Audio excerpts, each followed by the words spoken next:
Comedy bang bang. Comedy bang bang. Comedy bang bang. Comedy bang bang. No, it's not the beginning of the show. That's not Reggie Watts. You got tricked, you idiot. You dumb motherfucker. I hate you. Good Reggie Watts impression, though, you have to admit. Thank you. No, I was talking to myself. And saying you have to admit. Let me explain if this is one of your first times listening to Comedy Bang Bang. Explain it to me like I'm 5 years old. Okay, do you need some candy before I continue in order to focus? I'm 5, I wouldn't mind some. All right, here you are. Thank you. Pleasure doing business with you. There is... Wait, now you're just leaving? Because you got your candy? It worked. My priorities are candy, little else. It's a feast for the senses. More stars than there are in the firmament. Or in the firm. I mean, you had Tom Cruise, Wilford Brimley. Yeah, I mean, that cast maxed out at a certain point. And I think there's more people that have been on the show than were in the cast of the firm. The firm, yeah. How many people are in a movie, would you say? Not counting extras. 30? Oh, let's not count extras. Speaking roles, please. I mean. Speaking roles, I'm going to say 30. 30 people per movie. I think it's a rule. That's right. It's a SAG rule. It's a SAG rule. Anything more than that, and your budget is $200 million more. Scott, for the flyovers, SAG stands for Screen Actors Guildatory. Oh, it is? Yes. Oh, my God. What did you think it stood for? I just thought it was SAG, you know. Not these days. No. Well, with all of them going to Dr. 90210 and so forth. Tell me about it. Or Dr. 90201, just in the next zip code over. Oh, yeah. He didn't get a great Beverly Hills address, but he still hurt. does good work. Yeah. Let's break down who we have. See if you can guess. Breakdown. See if you can guess who's in it. R.I.P. I know, right? I forgot. Yeah. Oh. It's good to forget these things sometimes. It is nice to forget when people are dead. Yeah. You want to think of the Tom Petty's up there just jingle-jangling away, up in Jingle heaven. Jangle, the drug from Riverdale? Jingle jangle. Is that really? Somebody told me that. I found this information That's like the other day. unobtainium. I was just talking about this with Sam. Oh, there is, not only is there a drug called Jingle Jangle, Jingle jangle. but at one point a character says to someone else, I got a room at the Five Seasons. The Five Seasons? God damn it. It's not the Waldorf nor the Plaza, but the Five Seasons, like all of Riverdale, has its charms. One charm. Veronica Lodge. And you know what? A friend of mine works on that show, and I'm going to have to take it up with him. Mr. Weatherby?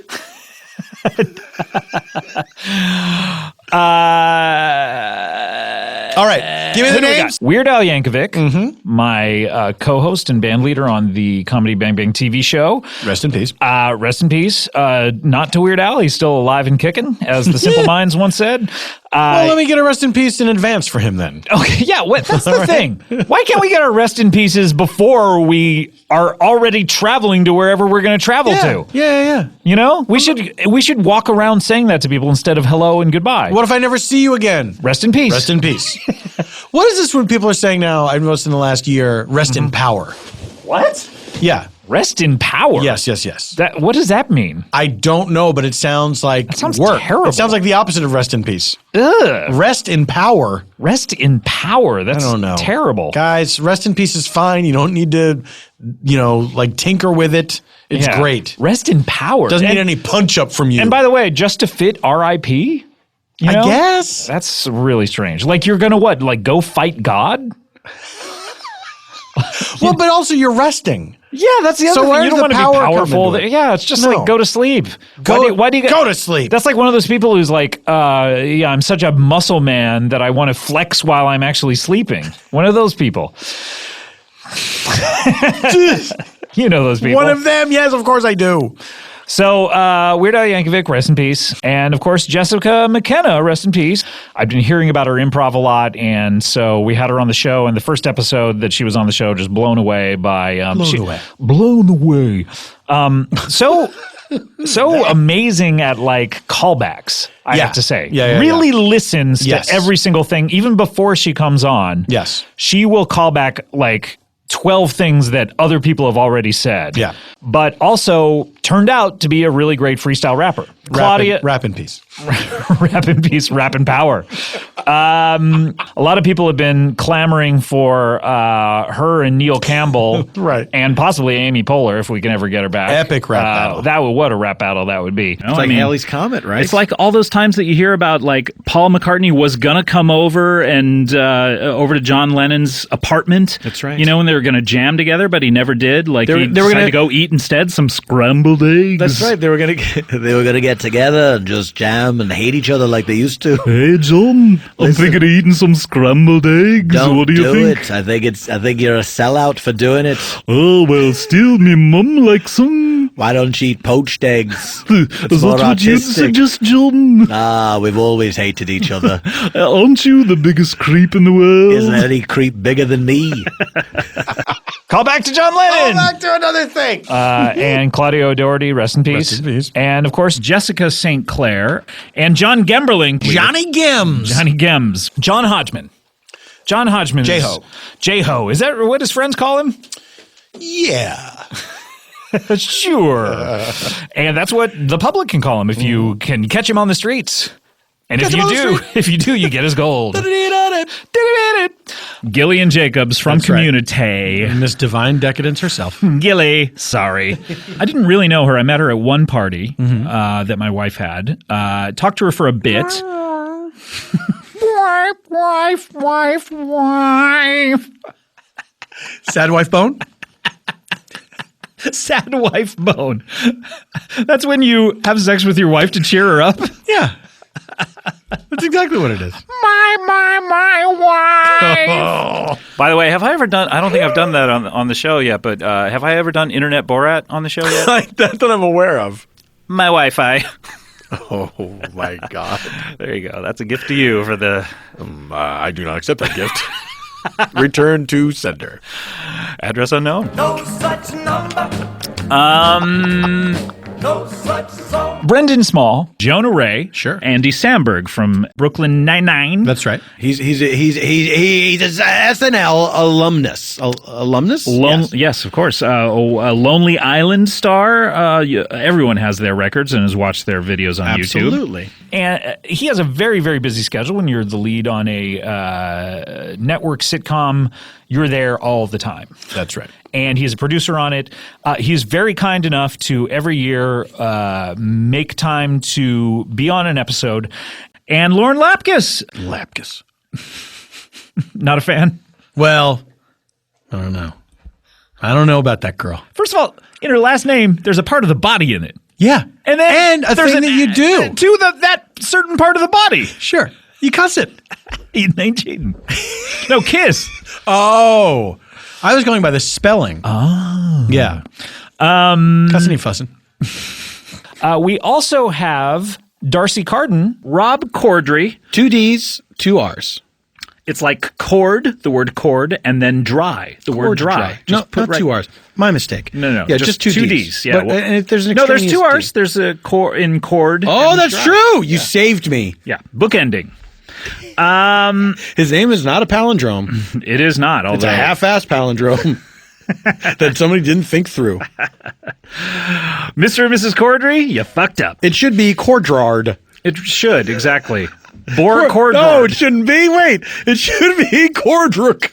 Cordrick. Paul Rust comes in. Good old Rusty. Good old Rusty. What is stronger than iron? Rust, I say. Oh, that's like a riddle from The Hobbit or something. That's right. In theaters now. Ryan Gall, Dana Dude, Mandel Mon, Tawny Newsome, and Tim Baltz. Very funny. And Drew Tarver from Bajillion cast My members. bajillion friends. Very funny. That's right. Work friends. Work friends. And Kevin Allison, Eugene Cordero, Horatio Sands, Eugene Merman. You have Martin Starr. Yep. We know him from so many. How many great shows has Martin Starr been on? Silicon Valley. Freaks or Geeks. And Party Down. Like those three. And Party Down. Can you that's imagine right. having a career where you're on 3 of the greatest? How about LeVar Burton, my friend, who was on Star Trek, Reading Rainbow, and Roots. Well, I mean, yeah, Roots, I guess counts. Did you ever TV show? Did you? I mean, it was a miniseries. It's not a show. It was on television, more than one episode. When did you see Roots for the first time? When I was a child. When you really a little boy? Yes, I was a little boy. Just a little wee I lad. was wearing my short pants. I had a slingshot in my pocket. You had mustache aspirations. Mustache aspirations. We saw it in high school. No, sorry, junior high. Junior high. And I honestly, maybe I was a dumb kid or just self-centered or, grew up in Orange County in lower middle class. I mean, my parents were simple country folk, but... You were like, why don't we have slaves now? No, I didn't. I guess I knew... What a great system. That's when the country was last good. Roy Moore, get the fuck out of here, Families Roy Moore. stick together. I guess when I saw Roots, I knew that I guess I knew technically what slaves, that there was slavery or whatever, but I don't know. I didn't know the ins and outs of it, I guess. The you know logistics, what I mean? yeah. No, but I guess I didn't know about the capturing and the ships, and boy, it was eye-opening. So, check out Roots if you want a little more info about a terrible time in United States history. Every once in a while, we'll have musicians on the show. Loudon Wainwright III. We had Graham Parker. The band Yola Tango. Stars and Peaches. The American Football. Diane Coffey. They've all given great musical performances. And a lot of musical people who, like Paul Banks from Interpol and people like that, who didn't even perform. They just, and the Eagles of Death Metal. Colin Hay. Colin Hay laid a Men at Work. Yes. Yes. Who can it be now? Why, it's Colin Hay. Rhea Butcher. Pam Murphy. Lennon Parham. Chelsea Peretti. The Birthday Boys. I got it. Ben Rogers and Haley Huntley. Zach Galifianakis, major movie star. That's right. He Former was comedian. I'll tell him you said that.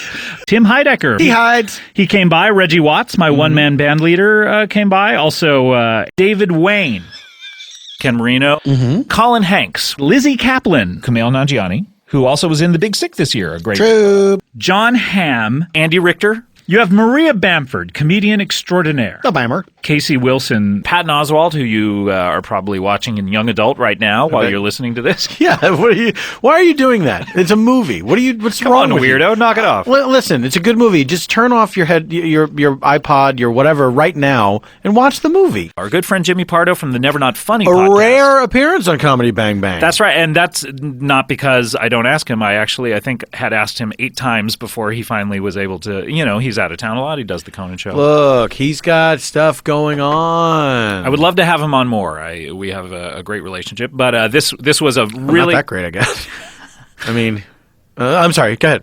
What have you heard? No, I was just... I hear some office gossip? Scott, I haven't heard anything. Spill! I get this sense that maybe your relationship is not as close as you think it is. No, we're best friends, Paul. I heard him call somebody else his best friend. Who? Pat Francis? Me. What? Yeah, we're best friends. This is very uncomfortable. How did this happen? I don't know, and I don't know why I'm bringing it up. How did I lose best friend status? I guess you snooze, you lose. Oh, that's right. I went to sleep that one day. You snoozed one time. Yeah, you were snoozing. Oh, I knew I shouldn't have done that. And I saw you snoozing, and I was like, here we go. And I called up Jimmy, and I said, Jimmy, Scott's asleep. You were watching me sleep? Yeah. I watch everyone sleep. What? Yeah. Jesus? No, just still me. Oh, okay. But I do have Jesus powers. I was bitten by Jesus. On what? Regular Jesus, not radioactive Jesus. On your dick, he sucked out the poison. Whoa! Whoa! I think I may be mixing those things up from that terrible joke that everyone seems to constantly reference. Okay, but anyway, Jimmy Pardo and I have talked about an all-singing episode of Never Not Funny. We have never done it before. What would that be? I think it would be an hour of us just like... Or just Chicago songs? Yeah, probably. And that one Manny Patinkin song that he sings? The trouble with the world today, it's plain to see. It's coffee in a cardboard cup. Trickle down. Cardboard cup. Coffee! I think she said coffee! I know she said coffee! What? Wait. What's in a cardboard cup! What? Why? Hurry up. What is that? Are you doing a little Saul from Homeland? No, he does that in that song in the recorded version. Why? I am Miss Maya, sir. May I take you on a plane? He goes back and forth from all these different characters. So And one of them's a monster. one of them, I believe, is a New York gentleman who's probably a fry cook at this place. Ready whip an instant tea and a minute rice and a mile meal. And that when he's going, coffee, that is a woman, I believe, a waitress who works at the place. Oh, I see. So he's going back and forth from these two voices. This rush of throwing, don't be slow and a BLT and a ride to go. Because that's what people wanted out of a Mandy Patinkin song at the time, was him, much like in Follies, if you've heard his Buddies Blues from Follies. Sure I have. I guess she really loves me. I love him. She says she really cares. I care. I love her. She says. Shalliver. Shalliver. Shalliver twist. Do you like Oliver Twist, but you think that, he's not shallow enough? So that's the plot of Shalliver Twist. More gruel, kind sir. And what about a little bit of Gucci? Oh, my God. Bobby Moynihan. Oh, sure. Nick Frost and Simon Pegg. Two big stars, the likes of which we do not see a lot on this show. They don't need this shit. Adam Pally, Adam Scott. That's right. And Paul Britton, Paul Rudd, and Paul Scheer. Our good friend Ben Schwartz. Ben Schwartz? Yes. Ben Schwartz.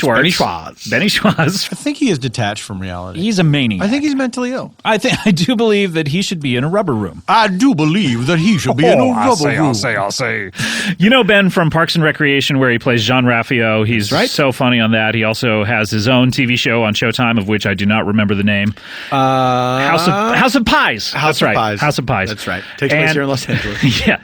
We talk about his show House of Lies, which I always get it confused with House of Pies. And people send him pictures of House of Pies continuously on Twitter, which he complains about, but I think he loves it. Special message from Ben Schwartz. Oh, guys and girls and squirrels, thank you guys so much for voting for Werner Herzog and Ben Schwartz in the best of. I mean, what an honor. What a beautiful, fantastic honor. Why don't we open up the plug bag? Talking about plugs. Talking about plug-in butts. Talking about PLUGBUTTS. Talking about plugs. Talking about plug-in butts. Talking about plug-in butts. Thank you so much. Ben, that is nice of him to say. It was okay of him to say. Ben is a very ebullient. Ebullient. Ebullient? Is it ebullient? It is. It shouldn't be. Why not? What's more ebullient sounding? Ebullient That's or obnoxious. ebullient? It's obnoxious. Ebullient. Who wants to say that? I want to. I'm striking from the record. I had an English teacher in my senior year of high school who just passed away recently. Oh, I'm so sorry. sorry. He was a great teacher, but he was like a caricature, like a movie version of a really intelligent, tough teacher, like a John Houseman type of like very a stand and deliver type. Well, not tough in that way. He did not. Oh, okay. Not an Edward James Olmos type? Not that way. He was a little too kindly, I think, Edward James was Olmos. he? I never saw it. Apparently. Like a Dangerous Mind situation? No. Not a woman? I'm gonna say not a woman, did not sit in a chair backwards. The one thing that Michelle Pfeiffer is known for in that film. He was very pointed and very brusque and very a paper chase type situation. Yeah, like John Houseman, like I fucking said at first. John Hodgman. They get mistaken for each other a lot. Sure don't they do. Yeah. Sure they do. But he one time asked us, his name was Dr. Horn, and he asked us, Dr. Thomas Horn, if memory serves, and he asked us, what is the most beautiful word in the English language? And then we all had to hazard guesses. Right. And he kept telling us, no, wrong. What were some of Incorrect. Some of the guesses? What were some of the guesses? Oh, like kite, Pussy. kite. Kite? Pussy. Pussy. Pussy. That's right. The word, Mr. Horn? Is it Dr. Horn? Dr. Horn? I'm so sorry. Is it pussy? Would you have been kicked out of class for that? Ruined this story for me. I'm sorry. Yes, it was a Catholic school. You absolutely would have been kicked out of class for that. So he says no. He says no, and then he eventually says, I will tell you what the most beautiful word in the English language is.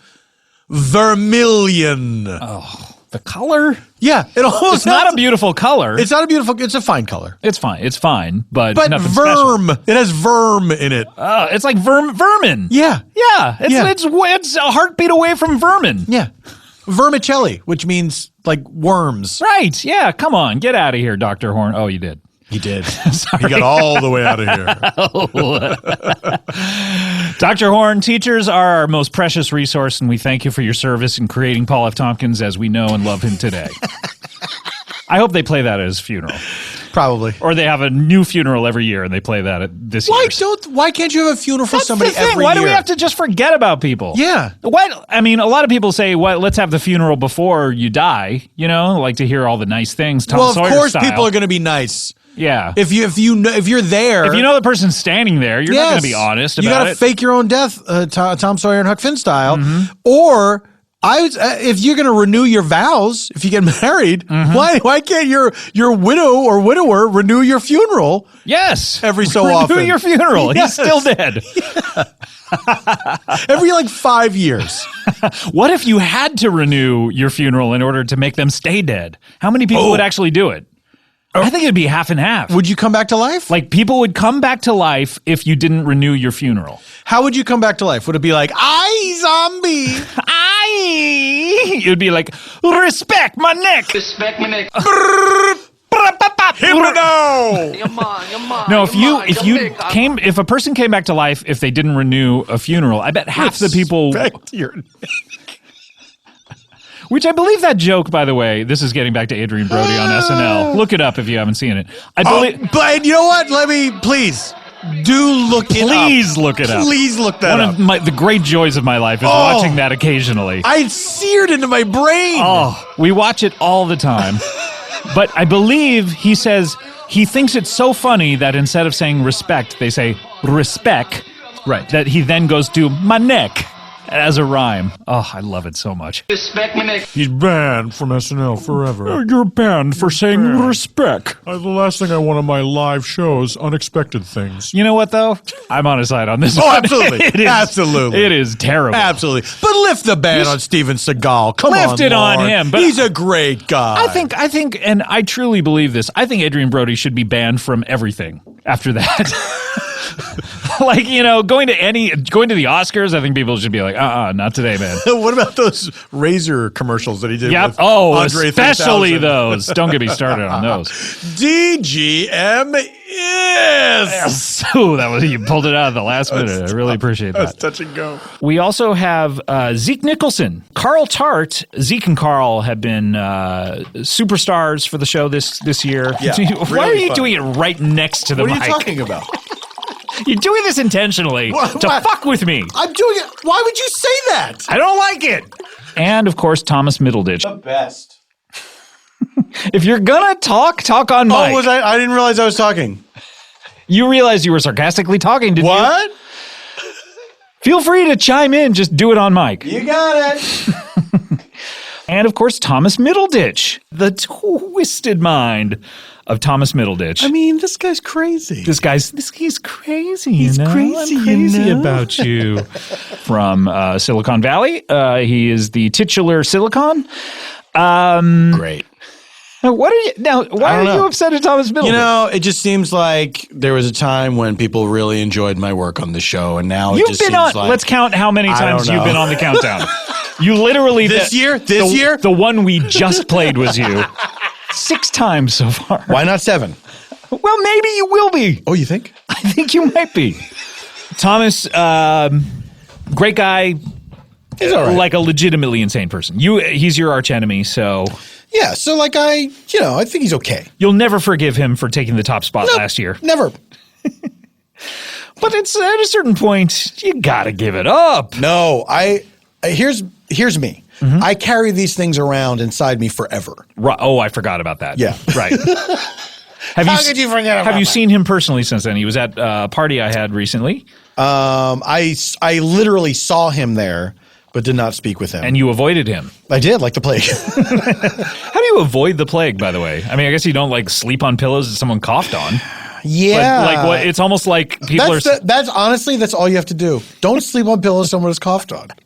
But it's like someone saying you can outrun it or something. Don't fuck a rat. Hey, if you're fucking a rat, don't fuck a rat. To give a little shout out to Thomas Middleditch, he did 4 episodes this year. All he did were 4 episodes.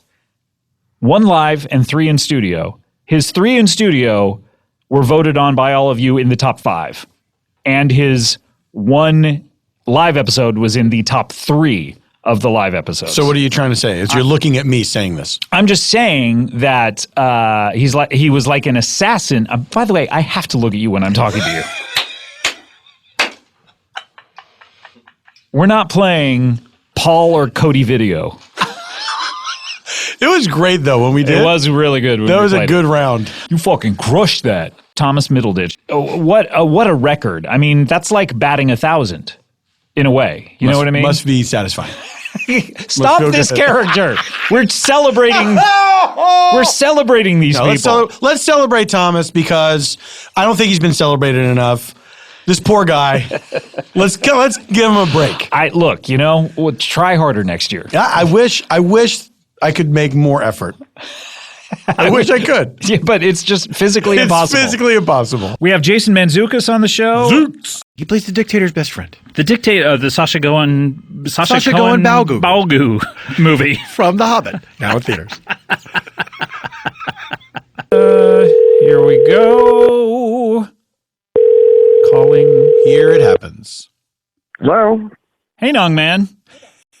Hey, Nong Man. Hey, Nong Man.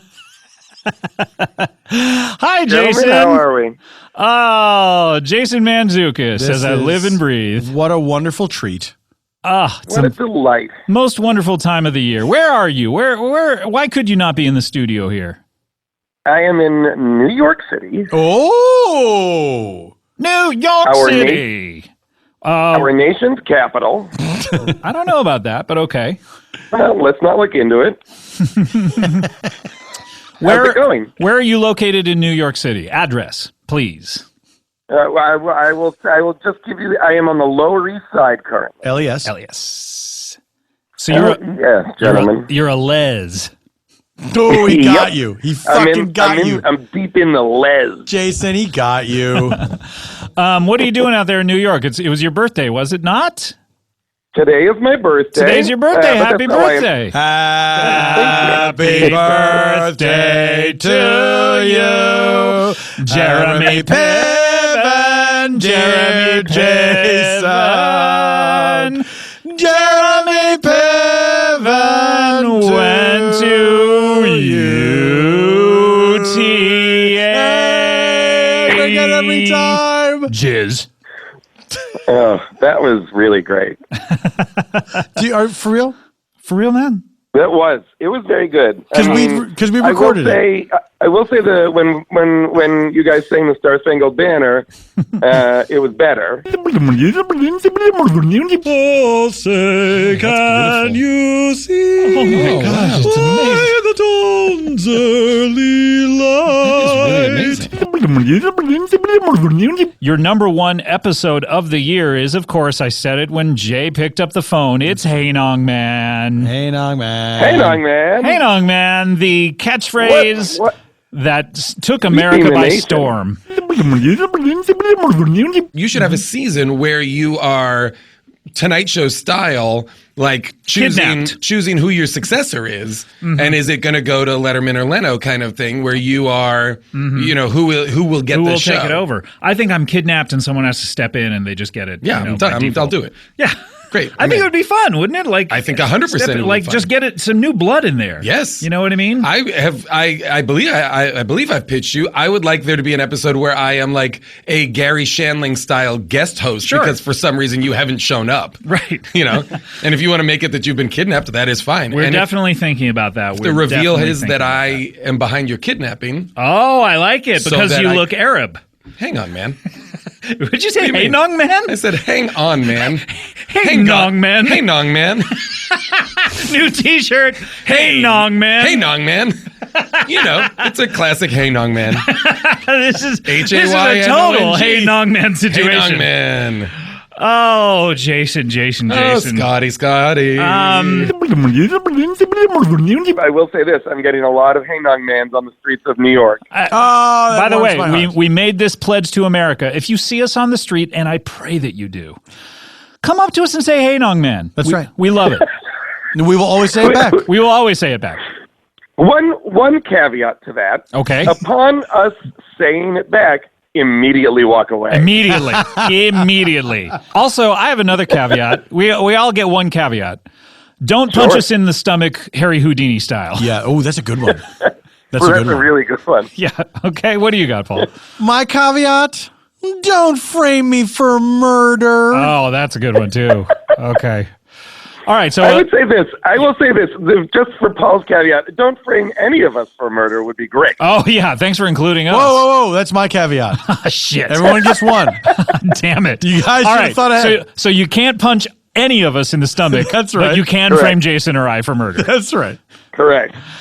By the way, I got a lot of compliments on my rendition of the Star Spangled Banner. Oh yeah. Oh, say does that Star Spangled Banner yet wave o'er the land of the free and the home of the brave. Play ball. Legit beautiful. It was not. No. It's like Heidi Klum or something. Legit beautiful. Like, I know you're a model, but sometimes a model, when you look at them, up close, is not that beautiful. Like, Heidi Klum is legit beautiful. Ew. She is a true beauty, and some of these other models look like a bag of garbage up They there. look like, what, is Dick Francis a horse? What's Jason. going on? You got eyes all over the place. Jason, What's happening here? Can I ask you a Jason, question? hold Can I on, ask you a hold on. question? Yeah, Can I ask you a question? Do you know the mystery author Dick Francis? No, I don't. Oh, so you don't you're know. not going to know the answer. You don't know if he's a horse or not. If the author Dick Francis is a horse, Yeah. Yeah. Do you know if Dick Francis is a horse? Jason, we're at It sounds like we're little kids prank calling the library. I am on the edge of something. I know I am. Yeah. You doing anything special for your birthday? I'm gonna go out to dinner with some friends. What are you eating? Pussy? I'm gonna burn this city to the ground. Yeah. Death to America. Wait a minute. Paul, no. Oh no, this call No, you got me fired up. I've been radicalized. Okay. All right, Jason, thank you so much for taking our call on a special day for you. Thank you, guys. Have a great one. All right, you too. Bye, buddy. Go fuck Hey, yourself. young man. Hey, young man. Hilarious guy. He's hilarious. A hilarious guy. And I enjoy doing the show with him. I love doing it with you. I love doing it with Ben Schwartz. I love doing it with I love doing it with all these people. Do you love doing it, Khaleesi? Do you hear the words coming out of my mouth? I love doing it with Mantzoukas. Those Muppets gonna fuck Khaleesi. Those Muppets gonna fuck Khaleesi. Whoo! I've done a whole 180 on this. It's and good now. now. I love it. It's good now. It's good now. It's good now. It's good now. That's kind of a t-shirt. It's good now. It's good now. Come on. Maybe Not everything's a t-shirt. Or is it good now? Are those Muppets going to fuck Khaleesi is more of a t-shirt. I than know, It's good now. but I like it's good now. It's good now. It's good now. Oh, it's good now. Oh, it's good now. It's good now. Our good friend Matt Gorley, Nick Kroll, and John Mulaney. Those guys, they can go for hours, and I'd like them to. They can go. What were you guys? Nothing. Paul, can I talk to you I'm for happy 1 second? for them. I'm happy for them. Paul, I'm grabbing your arm. Can I talk to you for 1 second? Can they go what? I was going to say a mean thing, and then I restrained myself. Why would you say a mean thing to them? Well, I mean, they got that Broadway run, and my play flopped. What was your play again? It was called Hamiltons. Hamiltons. Hamiltons. Hamiltons. Yes. And it was about Alexander Hamilton making the perfect salad. The inventor of the Caesar salad himself, Yeah. Alexander Hamilton. Alexander Hamiltons. And this came out well after Hamilton. Oh, so long after. Like it had been an established hit. Oh, yeah. Everyone knew it. I'd never heard of it. Will Hines. Andy Daly. Andy, one of the funniest guys in the world. And Living, of course. And Guy, I said, of course. Yes, that's true. Yeah, so many disclaimers for him. That's so many right. qualifiers. John Daly, the Daly twins. All the Dalys. Edgar Wright. Jeremy Rowley. September, third week of September, what normally happens? Do I remember the very third week of September? This is September 19. The Cuervo Gold. The Emmy Awards. That's right, the Emmy Awards. Now, for the past couple of years, there's been a person nominated. It's been Tatiana Maslany, Kristen Brun. That's right. Now, both of those guys have, they film up in the Canada. They film up in the Canada. You know, they're not down here all the time, although I do believe Christian is moving down here. They listen to the show. They do, yeah. Tatiana. Can we speak to you for 1 second? Could you see us in your kitchen for a second? Will you take this podcast into your kitchen? Tatiana. Hey. What are you doing? Of course you're going to move to LA. What are you talking about? What's happening right now? You belong here. You're living in Toronto the rest of your life? Come on. It's great, but it's time that you got to leave. You belong down here. You belong here. You're one of us. You've heard that song? We love it. Century Boulevard. Yeah, it's about Los Angeles. We love it. Did you not know that? What's about LA? It's about LA. It's about LA. We love it. We love it. Mm-hmm. Listen. We'd love it. Oh. You know what I'm saying? We'd love it. Come down weed here. every day. Be an LA person. Get Be an high LA with person. us. Come get high with us every day. Scott and I, all we do is get high. And then we record this show. And then we record we can't do the show without being high. Listen, it's true. A lot of people say it and we deny it, but we get high. We get high before every show. Every show. And we hope that you get high while you listen to it and before you listen to it. This is what it could be like. Listen, I know what you're thinking. Oh, am I going to have to hang out with Christian all the time? No. It's a big sprawling city. You'll never have to see him.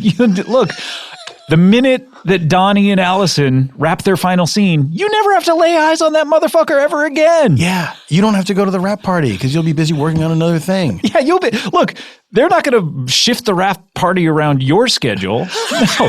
You're like, check out the back of my ass, motherfuckers. Yeah. And you're just out the door. That's right. And they have their little rap party and they're like, oh, what are we going to do now? All our careers are over. All of our careers are over. Meanwhile, Emmy winner over here, she gets to do whatever the fuck she wants. Right. You should be down here. You should be. With the Emmy winners like myself. Yeah. And Emmy nominees like me. Sure. So look, if you're listening, can we count on you? We know you are. Come on. You have nothing better to do. Do the right thing. Do the right thing. For yourself. All right. Okay. Let's get back to the show. All right. Let's talk to Christian too. Hey, Christian. Do you mind not texting us so much? Yeah. Could you listen? You have that. What is it called? The Hardwick Mysteries. Just stick to that. You play Constable Johnstable or whatever his name is. Constable Johnstable. He's got a trumpet and he solves crimes somehow. He's got a trumpet. The fucking trumpet, Christian. Listen. What's your problem? How about this? You could start, maybe stay in Canada. You just stay there. Bring that Nike swoosh show up there. I know you got plans to come down here. We have enough actors. Maybe ease into it. You don't want to jump into the deep end right away. Put your toe into the water. Yeah, come on. You know what I mean? Okay. All right. Good talk. Good talk. Great. Hayes Davenport. Oh. Sean Clements. The guys from Hollywood Handbook. Of course. You know, so they were doing these ads with me, and I was putting them into several episodes, trying to prime the pump for okay, now you know these guys' rhythms. Yes. So when they're on the episode, rhythms. You know their rhythms. The rhythms. Hear them now. The rhythms. We kept saying their advertisements were an audition to be on Comedy Bang Bang if they were funny enough, and of course they were way funnier than me on it. And no, Scott. Of course you're hilarious. Scott was, for the listeners, Scott was staring at me pointedly. Yeah, with eyes just after he said they boring were into a skull. That's exactly what I was doing. I may also have been looking at my notes here. And he kicked me under the table. That's true. And I'll do it over the table if you don't straighten up. John Gabris. Of course. Including our episode from Outside Lands up in San Francisco where he just destroys. Go listen to that on the Howl app. Well, I don't know. Thomas Middleditch isn't in it. All right, is that the end of it? That's the end of it. All right. It was fun. It was fun. I had a good time. It was fun for a while. Wow. By the way, Howl app is am I married to her? The Widow Howlap? The Widow Howlap. Go listen to it on the Widow Howlap. What if she has a sister named Howlap? Oh, my God. Oh. Howlap, coolap, dewdrop, and gumdrop. Bling blap. Bling blap. Hey, Bling blap, get in here. Who's there? The Widow Kulop. My ex-girlfriend, Kulop Vilaysaw. My wife! She is in the middle of directing her first documentary about her life. It's called Origin Story. So there will be more documentaries. I don't know. There will be blood. Well, you said first documentary. That's true. Well, it could be first and last. Just covering bases? I'm a base coverer. You know that. I'm a BC. Base coverer. I'm a base coverer. Watching bases get covered. James Adomian. Amy Poehler. Absolutely hilarious. Old friends. All-time legendary hilarious. One of the funniest people in the universe. Absolutely. Living. Kyle Bornheimer. Okay. Neil Campbell. Mike Campbell. It's Mike Hanford. These are my employees, by the way, that I see every day. Your staff. Make me a pizza. Make a pizza. Jizz.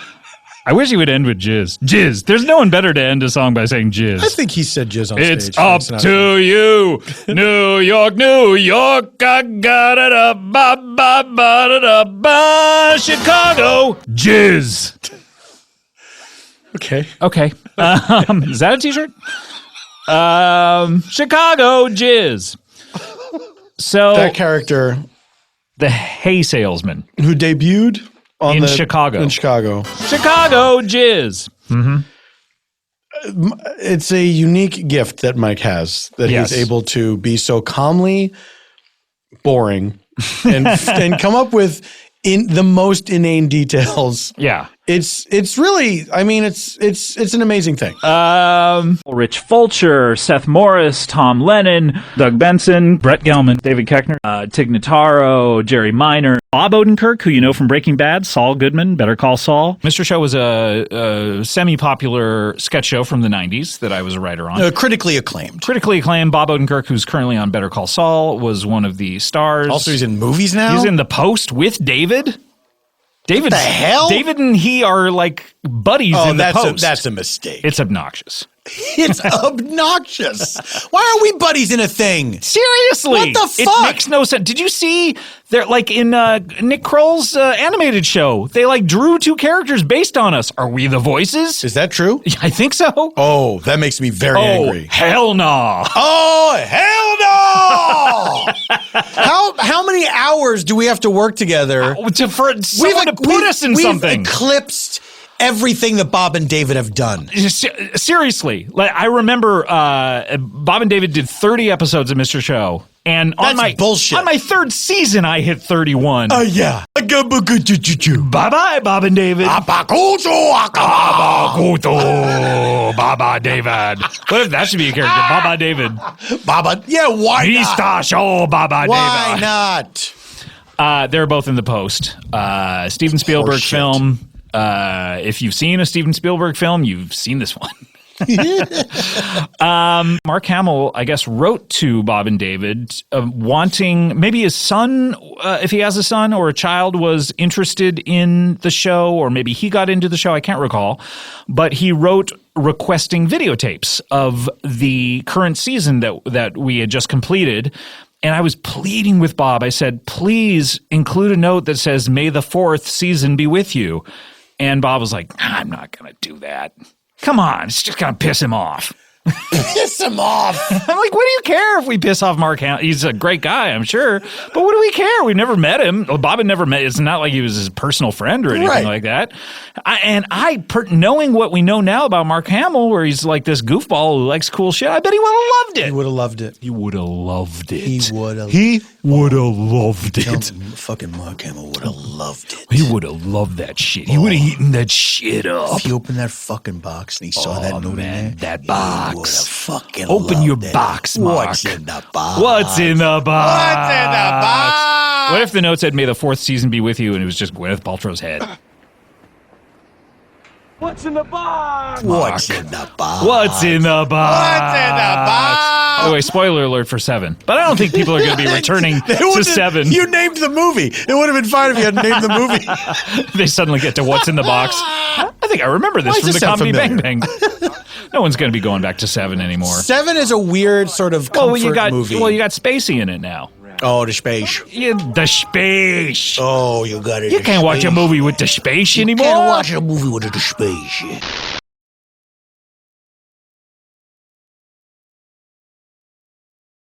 Can you seriously, if it's a classic movie and you didn't know what was going on with space, can you rewatch something with space in it, like Usual Suspects? You know what I mean? Let's say you got a hankering to watch K-Pax again. Sure, why not? You're like, I gotta see it. Or pay it forward. I love Baby Driver. I love Baby Driver. You know, can we watch that anymore? Do you want to come over tonight and watch I forgot the Spacey's in that. The Spacey's great. Spacey's great. I was just blinded by the balls on that kid. I don't know. I don't know either, Scott. I don't know. The shipping news. The shipping news. The shipping news. The shipping juice. Juice. Juice. Juice. The juice. Juice. Remember David Schwimmer in The People How vs. could I O.J. forget Simpson? David Schwimmer? So plaintively crying juice, juice. Juice, a will? Juice. Oh, okay, that's what you're saying. Juice. Man, we were on a break. Juice. We were on a break. We were on a break. That, for all I knew, could last forever. That, to me, is a break up. You think you're going to get out of this on a technicality? Technicality, no down boo. Technicality, no down boo over is something that I said in that Garry Marshall, Gillian Jacobs, Technicality. Len Wiseman. No. Down. Boo. Over. We were trying to we had a competition to say without going over something. Yes. So I was like, technicality, no. And then I was saying down, like it needs to be down. Yes. Yeah. And then I said boo. And then I said over because you were over. Right. But you immediately said technicality, no down, boo over. As Len Wiseman. Technicality, no down, boo over. How old do you have to be to get married? I don't know. I'm taking a guess. Well, I'm going to 12? say, 12. Yeah, you can get married at 12, I You think. can? If Appalachia? If you have your parents' permission. No. You Yeah. can't. No, Yeah, you you can't can. do that. I don't know, what, 15? No. I believe 16 is probably the earliest you can get. Engineer Take it Brett, to the get on internet. this. Get on this. I'm. Did you command him to type it into the internet? Yeah. Do you want to say whoever's closest wins? Without going Yeah. over? That's right. Price is right rules? Price is right rules. All right. I went in strong with 12. I'm going to say 1 year old. Wait, why are you underbidding me? Wait, that doesn't make you're not Price good. is right You rules. just say 13. Len, go up.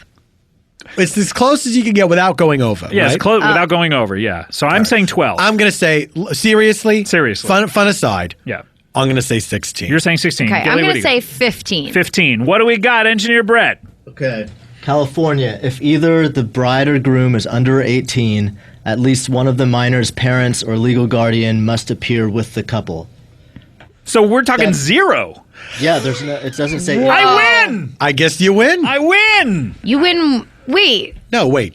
The closest without going over. Oh, we all went over. That's too bad.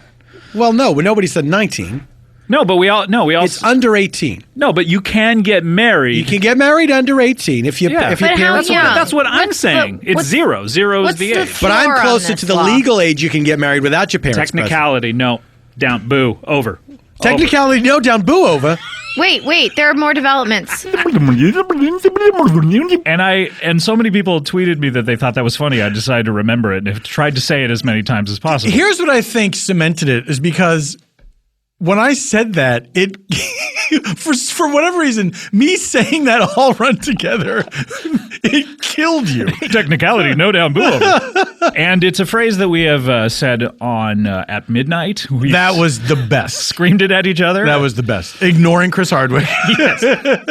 Yeah, I felt that as committed as I was to that bit, I did feel kind of bad because he had no choice but to just turn to the camera. Because you and I were just screaming at each other, and he was like, "Okay, well, I guess bit I'll is just not." Yeah, I'll just talk to myself then. Let's look at the camera over here. Now, I wondered why I said that, and I sent you a text because people kept tweeting me technicality, no down, boo over. Yeah. And I said, why did I say technicality, no down, boo over? And you just wrote back, because you're an idiot.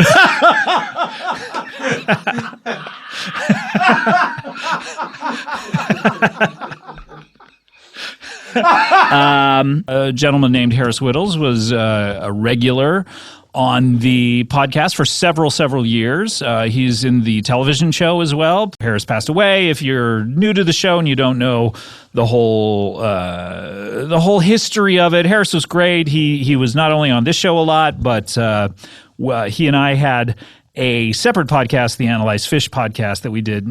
He was also on You Talking You Two to Me, a couple episodes of that, and very funny dude. When we had a get-together at my house where a lot of his friends came over to our place to talk about him right after it happened, a lot of people were saying how they had been listening to his podcast episodes just to, hear his voice again, hear his sense of humor. Everyone was quoting all of his Harris's foam corners. So I think it was helpful for those of us that knew Harris, and I didn't know him as well as you did, but Harris was a guy who in my life was somebody that I was always happy to see. That every time I saw him, he was just a positive force. You know what I mean? Like, I always had great conversations with him, and it was like a little bit of joking around, but we could have real conversations. Yeah, he was a real guy. Yeah, he really was, and he really liked to engage with people. He did, yeah. On a human level. I would always go pick up, he would dog sit Rocky several times, and I would always go pick him up, and I would always leave like an hour and a half in that, so I could just kind of like sit down with him and chat with him. So Mary Holland has probably the best entrance of any Comedy Bang Bang episode ever. It destroyed me like nothing has in a really long time. We're going to hear that entrance. Please welcome Janice Cramps. Hello. Hi, I'm pregnant. Oh, congrats. Hi, That's thank amazing. you so much. Congrats. Congrats. Thank you. Thank you. Well, how many? I mean, I'm 3 months in. Wait. So you're pregnant. Did you come here to announce it? What? Yeah, I just wanted to talk about my I wanted to talk about my experience of being pregnant and like just what that's like. So you're a pregnant woman. I'm a pregnant woman. I'm 3 months pregnant, and get this. Oh, so good. Classic. So Harry. nice. So good, so nice. Some other people. Derek Waters. Neil Patrick Harris. Cameron Esposito. And also...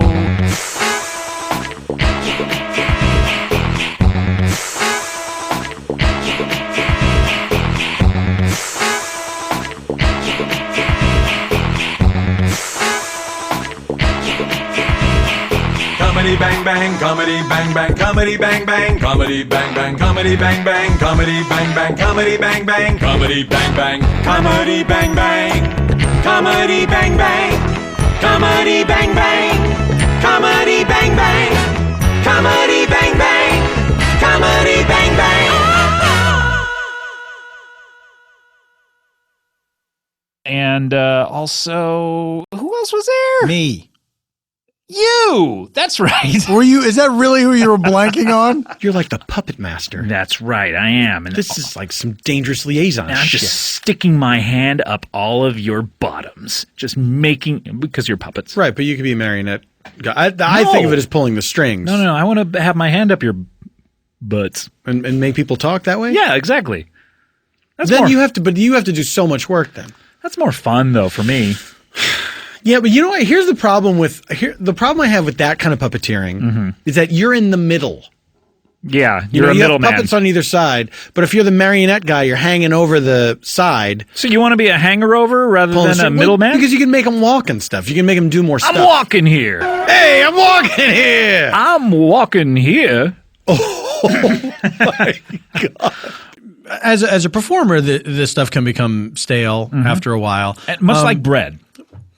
Yeah. Have you ever thought about that? Yeah, bread does become stale after a while. Why don't you keep your bits in some sort of a pantry?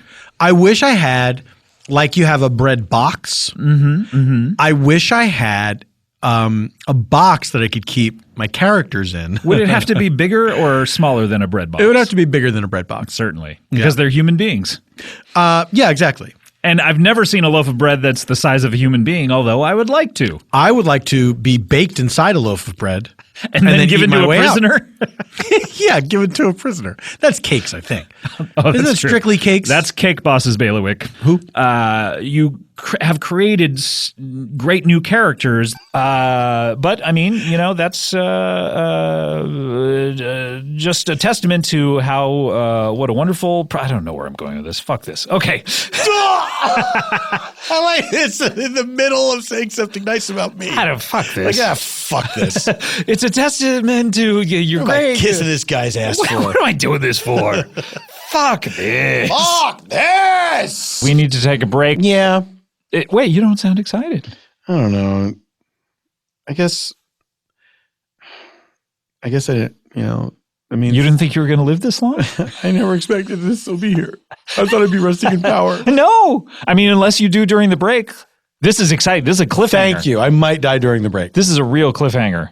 Okay, let's see when we come back if Paul F. Tompkins is alive and not resting in power. I hope it's an ad for caskets.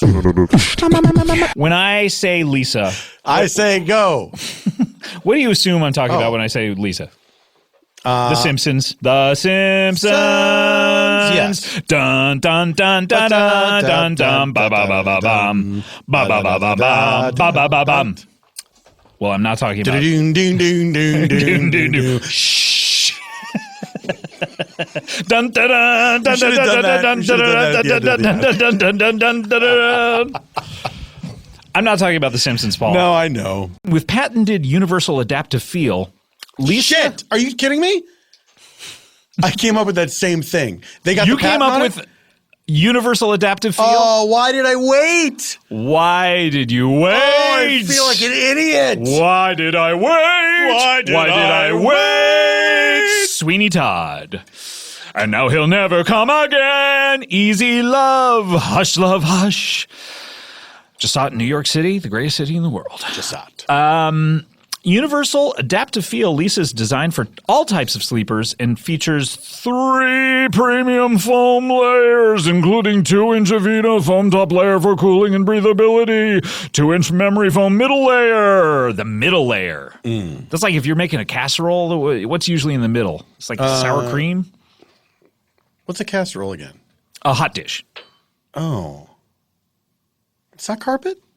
You thought casserole was carpet? No, I thought one of the layers was carpet. I'm not an idiot. You thought one of the layers of casserole was a carpet. What is... Okay. I don't know what's crazier. You thinking casserole was carpet? Here's what I think. Okay, here's the layers of casserole as I understand. Okay. It goes ground, cement, carpet, ceiling.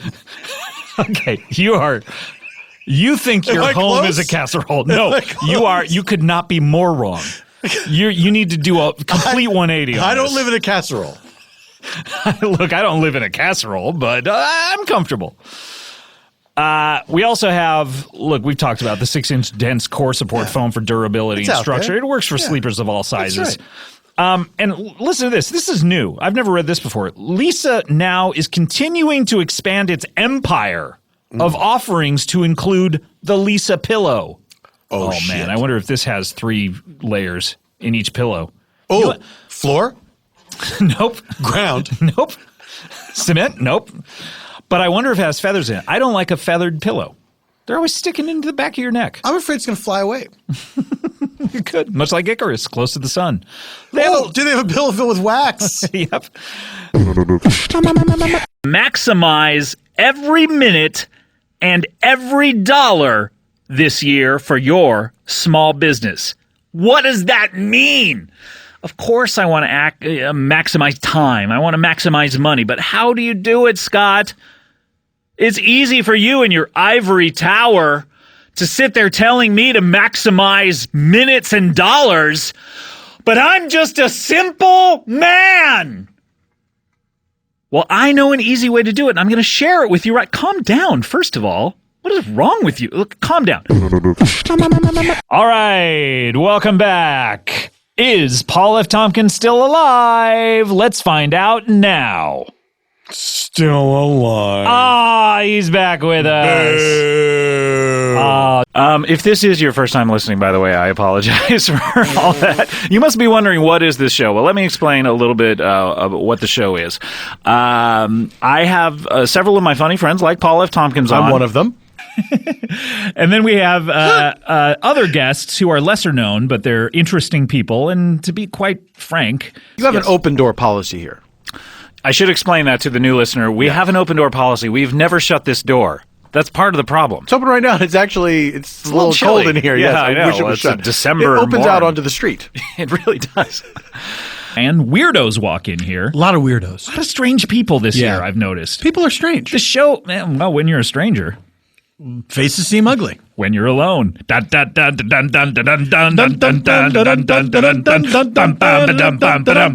come on, and touch me, babe. Don't you know that I am not afraid? What was that promise that you made? What was that promise that you made? Won't you tell me what she said? What was that promise that you made? You can never get through that part. Fun. The worst. That song is terrible. It's really a terrible song. It sounds like elevator music. It was atypical. We've talked about this, I'm sure, but it's an atypical Doors song. Normally, they're all spacey and bam, bam, come on, baby. They're all terrible, though. They're all terrible. Yeah.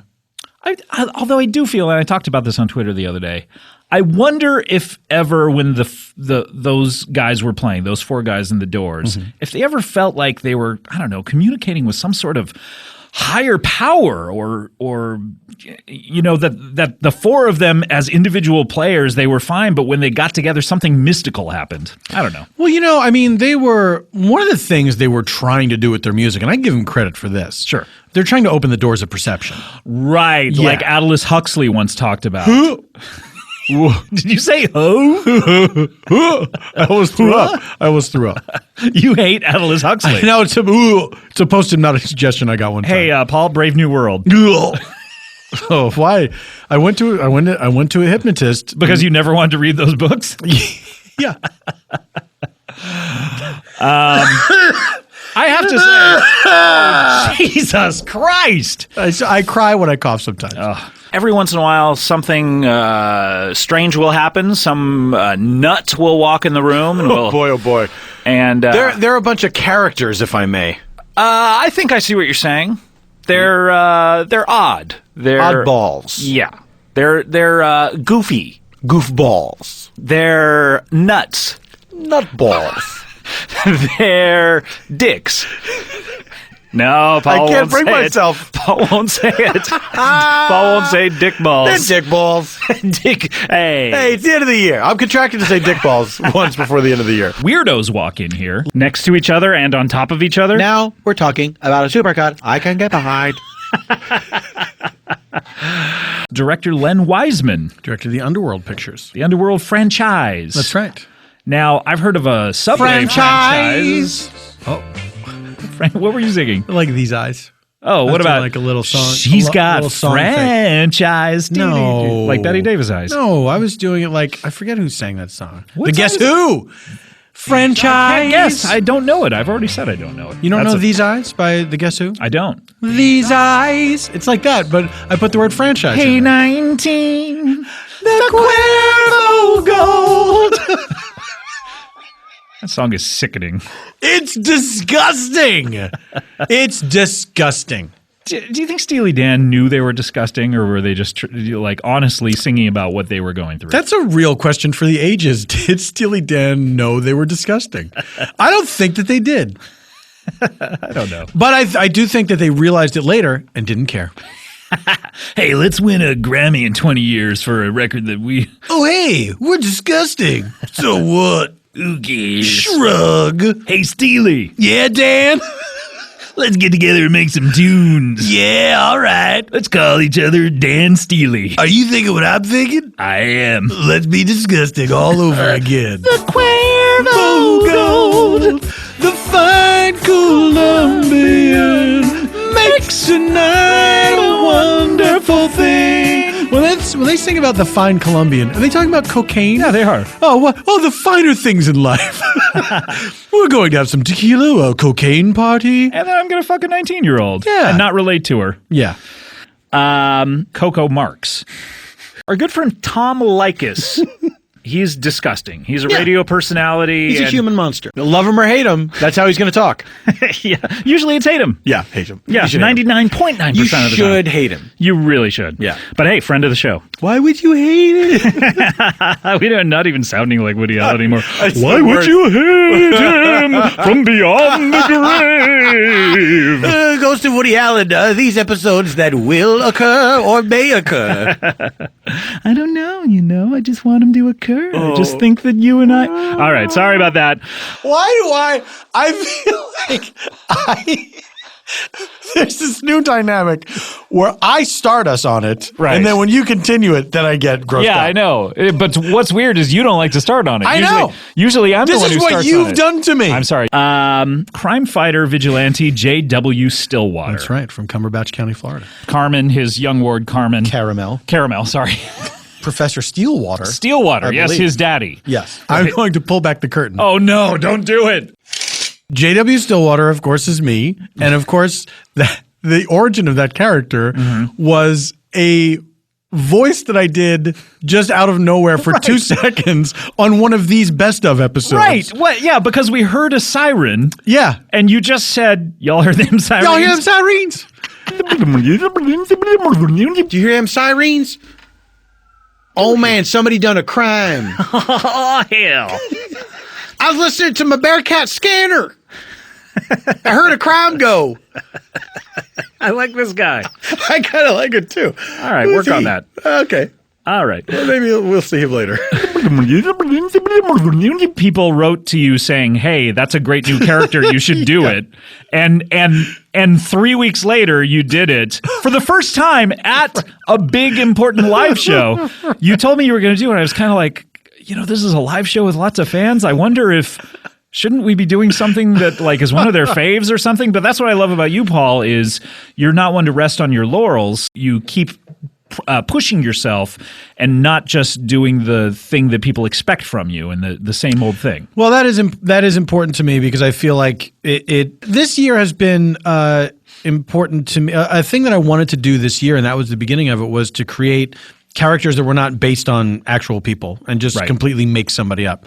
And so that was to me, I thought twice about doing it at a live show, a character that no one had ever seen before. But the third time you thought about it, you said, "Hey, let's do it." Yeah. I thought twice, then I thought 3 times. That third time made all the difference. Good advice. Think 3 times before you do anything. 3 times before you do anything. Little button puss. Ripped his dick off. Jay Davidson came back. He's looking for his penis. R. Schrift, the contraption error, and our good friend Werner Herzog. I feel like he would be a good friend if he was your friend. He is not my friend, but I feel like he would be a good friend. He's a friend of the show. Friend of the show. Pretty good friend of the show. I wonder if I have any friends that aren't just friends of the show. I thought about that a lot. I don't think so. Rough stuff. Yeah. Who would you say is your best friend? Oh, man, you. Oh, boy. But we're tight. Yeah. Anyway, Werner Herzog, I think. Oh, yeah. Let's talk about him instead of what we were just talking about. I'd rather not. Yes, please. I think that he would be a great friend if he were your friend in real life. I think that he would do, if you needed him at a moment's notice, he would drop everything. At the drop of his Hamburg, he would head on over. At the drop of his spiked helmet. He's German. Contreras. Ming. Gary and Ron Urbanski. Bone Queef. Bone Queef, yes. Keith Jones. Reverend Parsimony. Byron Deniston. Who the Royal Watcher. Jimmy Bongos. I thought it was Joe Bongos. Jimmy Bongos is an entirely different personality from Joe Bongo, and perhaps a murderous one at that. Oh. Shelley Driftwood, who is who even knows how to describe somewhat him. amorphous character. But I enjoy him. Absolutely. Gives a lot of directions. That's right. That's his one thing. His one specific a lot thing. of directions. Yes. Yeah. My 15-year-old intern, Boy, oh boy. Marissa Wampler, wampupthejams.com, She is... I think is what it was. I believe so. and Tracy Reardon, who are very similar in age. One is 16 and one is 17. One is 16, going on 17. One is 17, the end. Great Rodgers and Hammerstein song. And that's how The Sound of Music ended, by the way. That's right. In the middle The of end. that song. Yeah. The end. And then the curtain. Curtain. Nazis. Marissa Wampler has been around for the 5.5 years now that the show has been on, I believe. And she wrote the very first song. She is music. That's right. And she writes the songs. Yes. And she's been one of the characters that has recurred the most often in the Bang Bangiverse. CB Booniverse? Nah. I don't know. Yeah. We'll figure something out. That's so gross. I like it. CB Booniverse. She signed up to be my intern on the show. An intern is someone who works for free. Yes, it's short to learn for the business. Yes, internal slave. Yes, I didn't know that was what it was short for. Yeah. She's irascible. She basically, I don't know how she even got this Well, job. she's precocious. And she knows just what it takes to make a Problish. That's from Betty Davis Eyes by Kim Carnes. And she knows just what it takes to make a A Problish. Terrible rhyme. Marissa Wampler. She has a stepfather, Seth, who is, in my opinion, kind of mean to her. She has a teacher, Listler, Miss Listler, a.k.a. just Listler. She wanted to be called Listler. Yeah, she wanted to be called that. She insisted upon it because she called me Aukerman. Right. They have a very special relationship, almost a surrogate mother-daughter relationship. And I think it's unhealthy. It is a bit. I think it's a very unhealthy relationship. She also has a boy that she likes, who she scissored Gutterballs. Eric Gutterman. Yeah. Had cheated on Marissa Wampler with Daniela Bartiromo. Her arch enemy, Danielle. Enemy. And then Wampler started spreading a rumor that Danielle was dead. It's a long, complicated story. A strange collection of people, and I didn't know whether it would work well together, but I just haphazardly put them together. All of a sudden. And then you strike gold somehow. My ex-stepfather walks in, Bob Duca. No, that guy. Ho-ho, the naughty elf. The urchin Forville. Forville comes back. Who is Forville? We should just first say that. Forville is a tiny, stabby orphan. Tiny little orphan who wandered into the studio one day. Yeah. There was some looping going on. Some Reggie Watts style looping? No, more like Hit Record Joe style looping. A lot of stuff going on. Don't want to spoil anything. It's a little dark. Don't want to spoil anything. I want that pill. I want that pill. We will spoil that he wants the pill. That's the one thing we will spoil. He does want the pill. He does want it. But Fuck Trump. Don't want to spoil it. Don't spoil it for people. Don't let them discover it on their own. I love you. Why do you want to spoil? We're living together, you know? Come on. I'm a weird sociopath. I'm incapable of feelings, but I love you. Come on. I want him to be a friend of the show. All right. Musical friend Bjork dropped by. Oh, sure. From Iceland. Director Garry Marshall. How did you meet Garry Marshall, by the way? Gary and I first met. I have auditioned for just about every movie that he has made. Sure. And I've been lucky enough. I mean, since childhood, you know, his first movie, Young Doctors in Love. I think I was 8 years old and I auditioned for that film for one of the leading roles, which was, well, of course I wasn't going to get it. Oh, hi. I'm a shy little boy. Welcome to the show. Oh, look at you. I won't bite you. Okay. I will bite you. Oh! And I would come in and be like, hey, it's this kid again, you know. You do a Garry Marshall impression at all? Like, could you? I do, but it's like, Hey, it's this kid again. Yeah.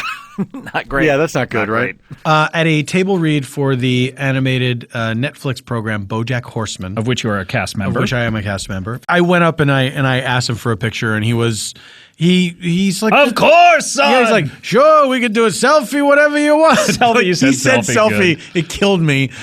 And then he told me like, I'm wearing my red sweater because I'm going to a Christmas party in Burbank later on. So the sweater needed explanation. Like, I wouldn't normally wear a sweater. Was it that color? Was it a sweater in general? Maybe. I felt like he wanted to explain like, I'm a little dressed up. Okay. Because I'm going to a party. Right. I don't know. Like in Burbank. I think he was just making small talk with me till the picture was done. Yeah. But he was very sweet and he was very complimentary and, you know, he was exactly the way I've always imagined him to be. Him in Lost in America, one of the greatest scenes. Like Santa Claus.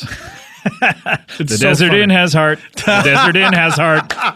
Our conversation is over. Who is that? I'm just trying to do your impression of him. Yes. Were you going to direct at one point? I was, and then my top secret project that I co-directed then took up all my time, so I could not direct. Right. But and I this really was Mike Pence Between Two Ferns. Mike Pants. I think it's pants every time I hear it. Like, he's so ridiculous. What if his name was just Mike Pants? And we were supposed to call him... He's a guy who had a name of Pants. Mike Pants. He's like, hi, I'm Mike Pants. And we were just like, okay, let's make you vice president.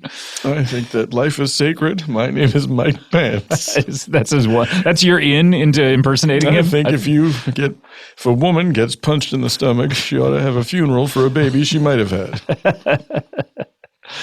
Oh boy, getting political. I know. You know what though? We never talk about this stuff. We never talk about it. But it was very hard not to think about it all the time this year. Yeah. Well, you know, so poor us. Snowflake. Boo-hoo. I'm in my safe space with my trigger warnings. We have Claudia Doherty as herself. Of course, she's playing sort of a version of herself as she always does. The only difference, I think, is that her mother doesn't like her very much and keeps inventing. I don't even know if that's a difference. I can't tell. Well, that's true. That's true. But the conceit is that her mother keeps inventing these fake contests to get her away. Swiss artist H.R. Giger, Gil, a ventriloquist, and Golly, his ventriloquist dummy. John Lennon, who I'll explain him. He came on and explain him. He was dead for 5 years and decided not to be dead anymore. And then he's just been hanging out for the last 25 years or That's so. Or 30 years, just kind of hanging out and asking people not to let anyone know that he's alive. Yeah, including his wife, Yoko Ono. The Stallone brothers. Dagmar the Small. Hot dog. Oh boy! And we all know my famous catchphrase, "What's up, hot dog?" That's right. I had said it so much, and he always thought I was talking to him because his name was Hot Dog. Look, he put out. It's like you show the bat signal in the sky.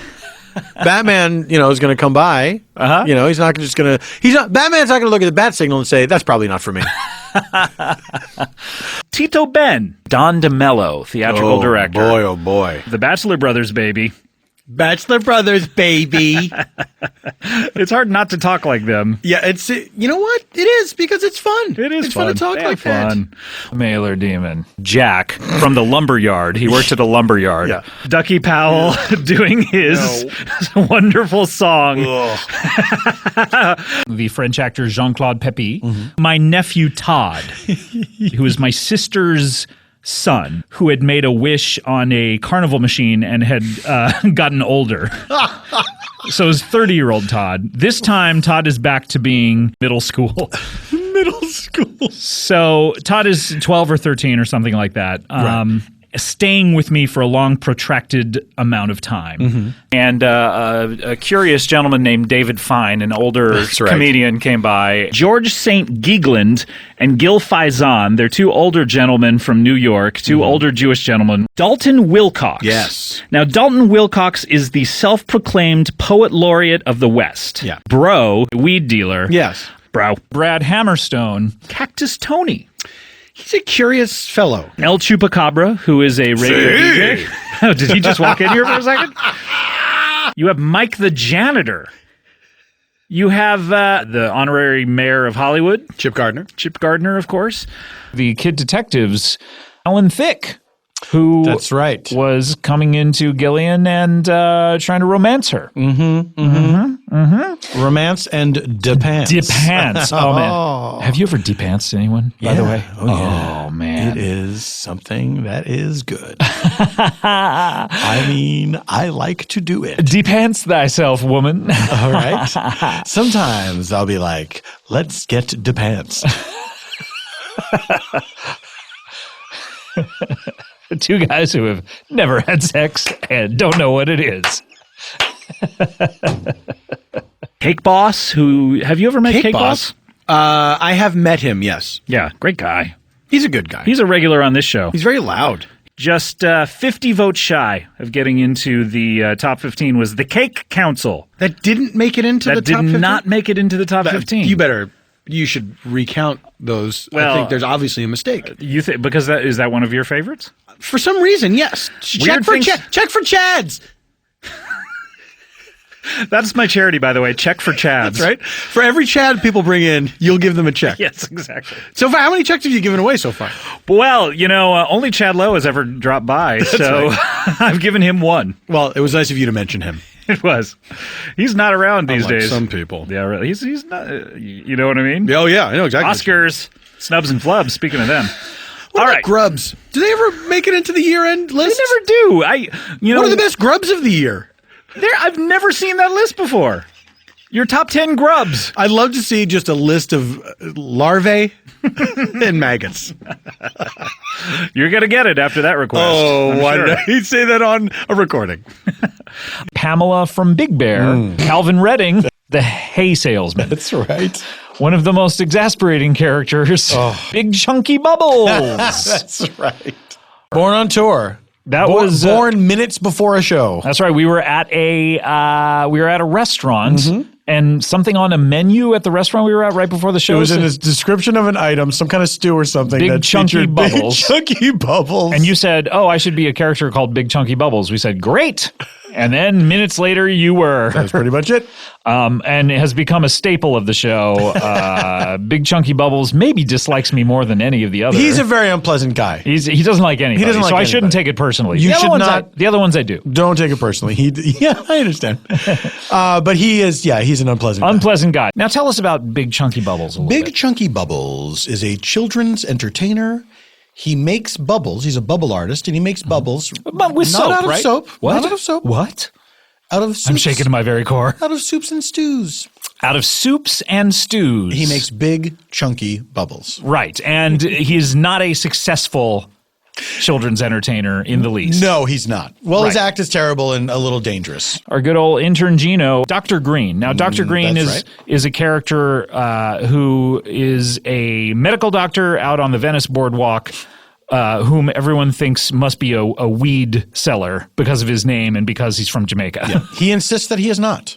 He insists he is not. He's just a regular, he's a psychiatrist. Right. But he's very frustrated by the situation. Yeah.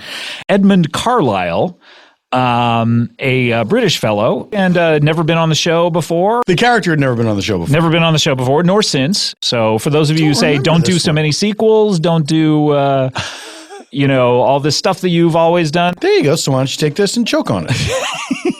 Seriously. Bitch, Ben. It's Ben. Choke on it, bitch. Little Jesse Pinkman for you. Choke on it, bitch. Listen. God damn. Mr. White. Mr. White.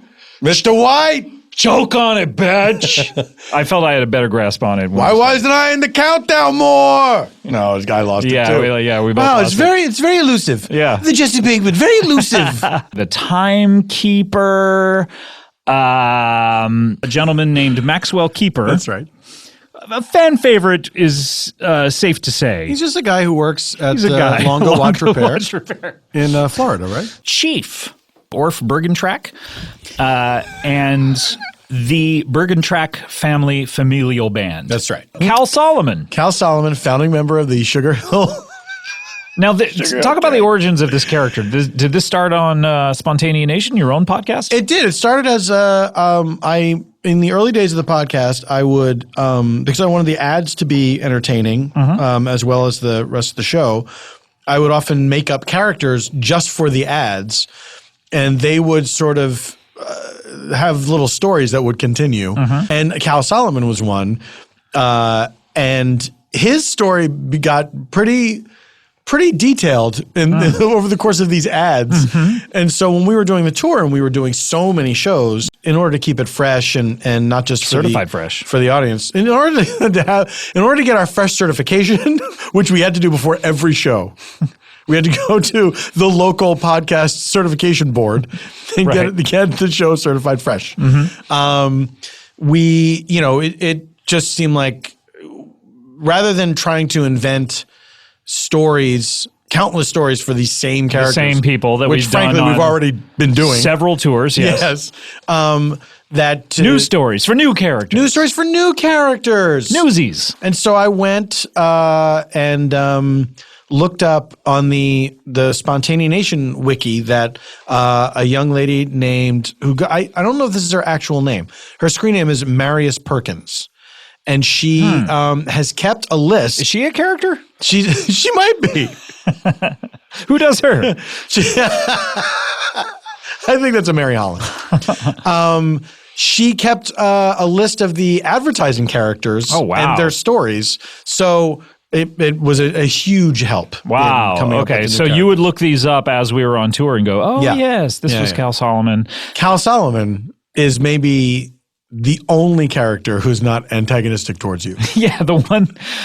And on the tour, that got to be a bit grueling, having a fake argument every night. I really loved when Cal Solomon would be on, as I would finally have a little respect. Cal was very happy to be there. Cal is a guy who is very self-aware. He's got his dreams, but he's, he is very aware of his limitations. Sure. He hopes to get past them. Sure. But the outlook is not so good. Doesn't watch anything with rap in it. Only The Wedding Singer. Here's a little behind the scenes. Yeah. But I pulled The Wedding Singer because I remembered from the trailer that there was a rapping granny in it. Yeah, you only liked rapping granny. Yeah. What I did not know was that she rapped The Rapper's Delight.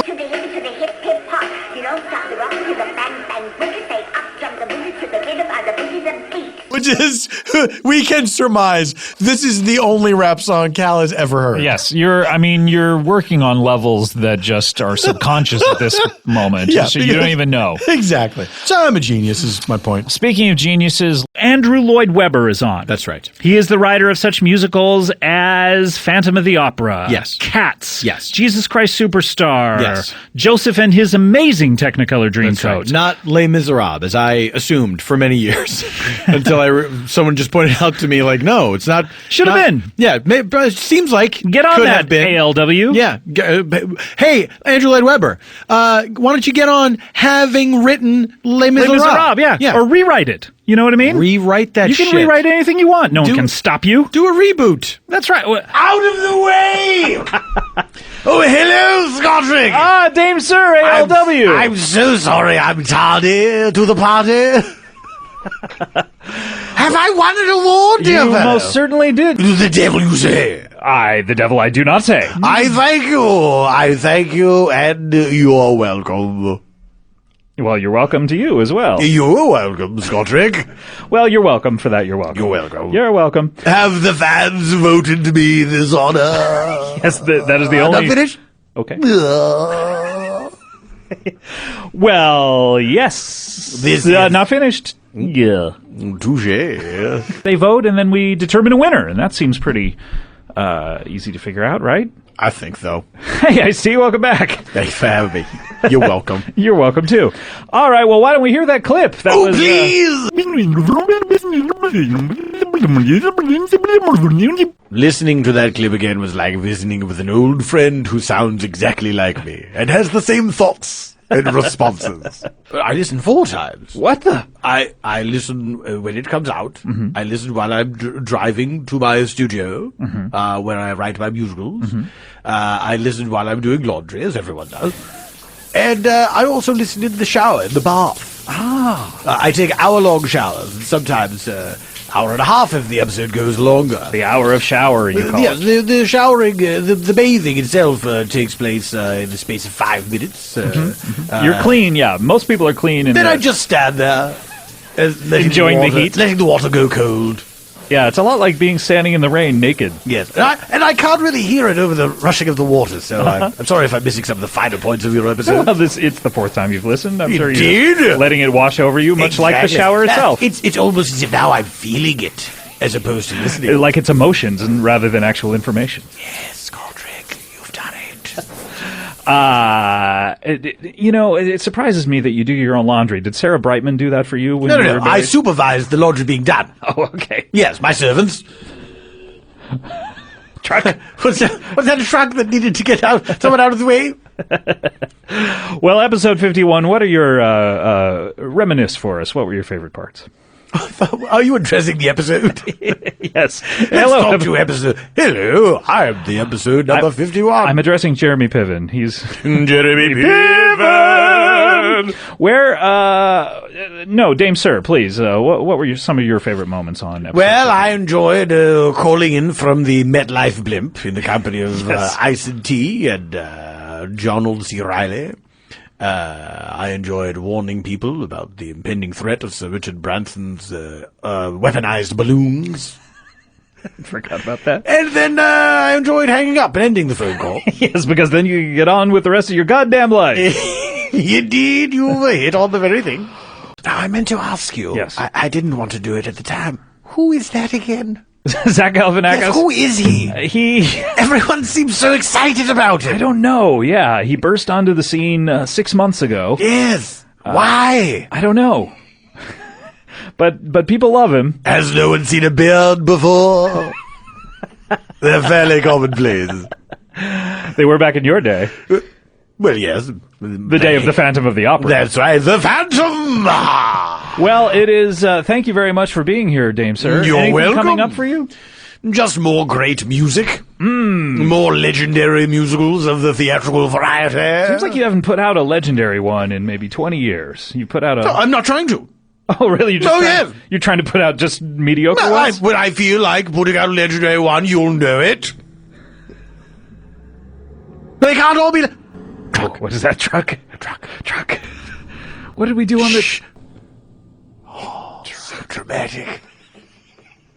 I'm thinking of making a musical about trucks. Oh, really? What would that be about? Wait, is it anthropomorphic trucks? Indeed.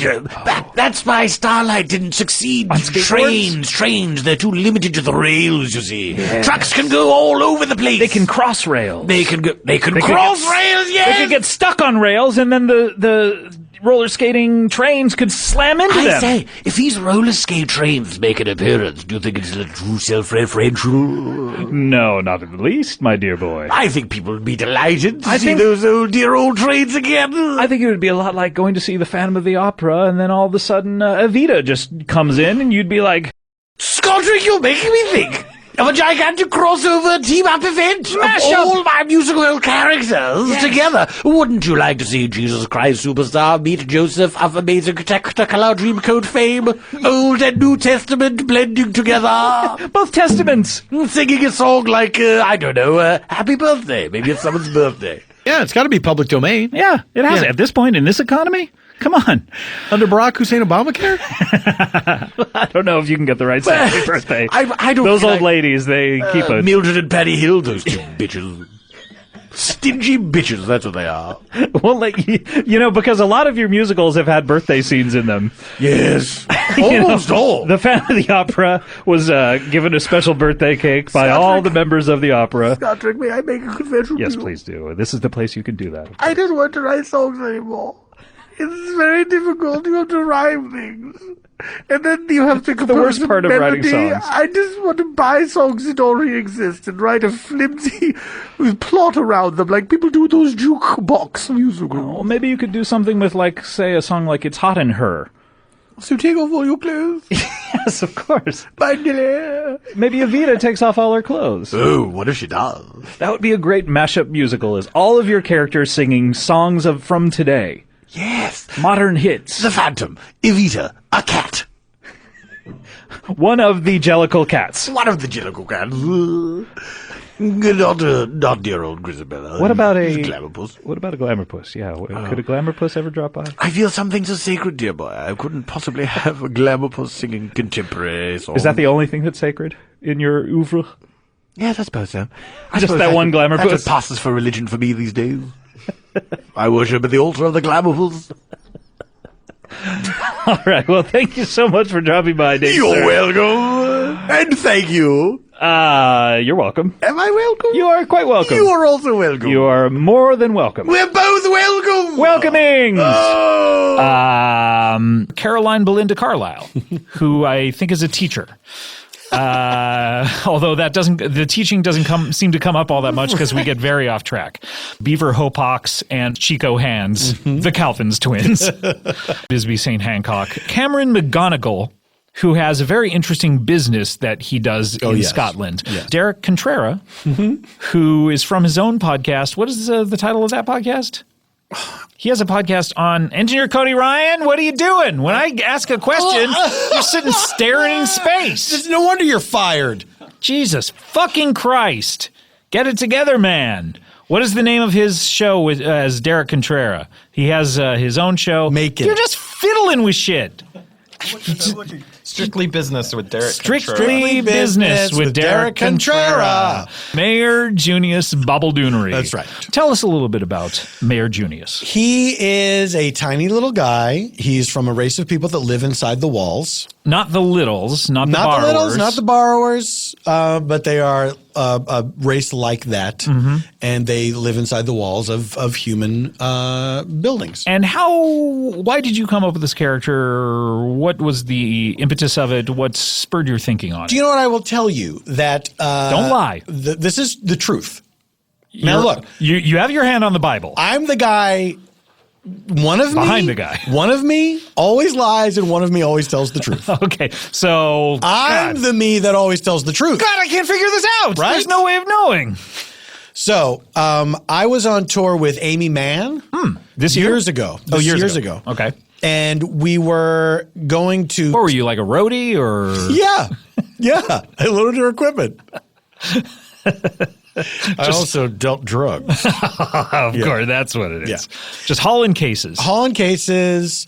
Every night she would sing a special song for me, The Loadout by Jackson Brown. Of course. And then at the end of a performance, she would take off her guitar strap and drop her guitar. And if you weren't there to catch it underneath her. I had to pay for the guitar. Right. Yeah. For therapy for the guitar. Yeah, I had to send the guitar to a guitar therapist. First of all, to find one is a pain in the ass. We are losing it so much earlier than normal. I know. I know. Anyway, we were on our way to Tarrytown, New York. Yes, we've played Tarrytown. Yes. I'd never been there before. By Sleepy Hollow. That's right, exactly. And so it was so quaint and everything that we started talking about Tarrytown and the idea that Tarrytown currency was cookies. I think that's what I started saying. That's the first time I started doing that voice. I'm the mayor of Tarrytown. Our currency is cookies. And with that was said a lot on the tour. Okay. And like every day since then, or yeah, every day since then. Every hour on the hour. That's right. That's how people know. Oh, it's 3:00. Yeah, I live. Paul's talking about cookies. I live in a clock, and I come out. I didn't know that. And I say every hour on the hour. I had no idea that you lived in a clock. Live in a big clock. Al A. Peterson, the smooth criminal, started as an ad person. John C. Reilly, Huell Hauser, Jesse Ventura, Meryl Schindler, Bobby Bottle Service, and Little Gary, Ben Alterman, Bill Carter, who I believe was trainer to the stars, Bill Carter. Patrick McMahon was our Irish limerick teller, and August Lindt, a German fellow who had some very unusual ideas. And Bill Cosby Bukowski. Chucky Spliff. Chucky Spliff. We have Gerald Tibbins. A little girl who comes into the studio and she's driving a Power Wheels, which is a little tiny car, and her mom works upstairs and she is unsupervised a lot. Scott. Who's this now? It's me, Danny Glover. Danny! That's right. You came on when we were talking about Mel Gibson. Yeah. And you wanted to give your reaction to... That miserable son of a bitch.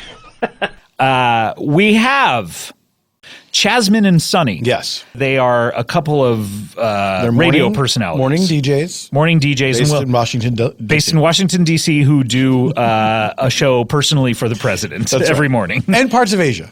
And parts of Asia. I forgot about that. Janice Cramps. That's right. As well. Slow Pesci. Yes, that's right. Those mobbins gonna fuck Khaleesi! What is going on with Classic Charles? He has not been by lately. No, I guess, his schedule just didn't sync up. Classic Charles, of course, is someone that if you are recording your own show in the other studio, that's right, and you find out that Comedy Bang Bang is recording, you will burst in, yes, and do this character, which is only done for this purpose. He is solely an interrupting character. He has a collapsed lung? No. He's a fencing instructor. I know He's that. a fencing instructor. He's very patriotic and very religious. And he has the opening to his throat is too small. And so it's very difficult for him to push words out. Right. He also has very soft teeth, which makes it difficult for him to eat a lot of food. Right. Yeah. Okay. And also his tiny windpipe makes it very difficult. He's on very briefly, and yet we know so much about him. Yeah, it's a little more every time. I'd love to hear from him again. My favorite thing about doing Charles is that I will often be walking in on a room full of people I don't know. Yes. Like I'll know maybe one or two and people. they will not know you and wonder what you're doing. Oh, yeah. Yeah. If you don't know what Classic Charles is, listen to the Comedy Bang Bang DVD commentary. These are the last extras they're ever going to commission. Unfortunately, they're not commissioning them for season 4 or 5, but I'm doing it myself, and I'm going to put them out somewhere down the line myself. Well, there you go. What's the point of being an eccentric millionaire if you can't pay for your own DVD extras? How many bonus features have actually been played on DVDs? They're the reasons you buy them. Do you ever play them? I find it hard to watch the commentary. Like, I always go, ooh, good, there's commentary, and I find it hard to watch because you've watched the movie already, and it's like another 2 hours or whatever. The worst part is when a director will say, or somebody will say at some point, well, I hope you're not watching this with the commentary first before watching the movie. It was the whole idea of the whole picture. It's right there in that It's shot. right there, and I trusted it. Well, now we're not to tell what that is because it'll ruin the picture for the people who are listening. I figure everybody who's listening has just seen Well, that's not true. I mean, they listened to us before they saw it. Anyone who would do that without having seen the movie ahead of time, go away. I don't want to even talk to that person.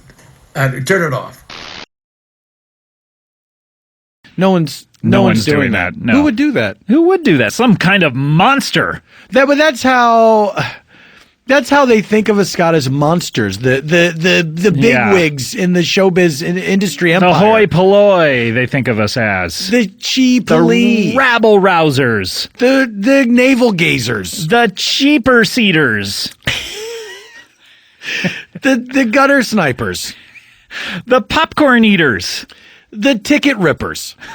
Oh, now all of a sudden we're not even the audience? We're working in the theater? At the theater. Oh, that's even lower. We have Norm Hamer, of course. Hammer. Keith, yes. Victor and Tiny. Victor, Tiny, and Willie. And Willie, yeah. All three of them. Regina Crimp. Dabney.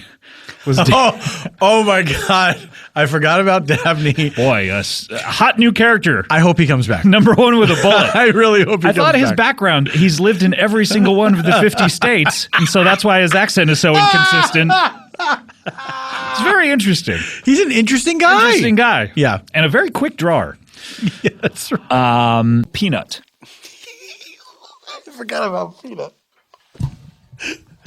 That's like Dre. And it's understandable. And it's the way of life. It's the Lion King. People like the more recent things that they've heard because they're more fresh in their mind, and they forget about how good the older episodes are. You know what, Scott? This makes me sick because people, this disposable culture where it's like, no, I want it now. A violent crumble. Instant gratification. Make me come.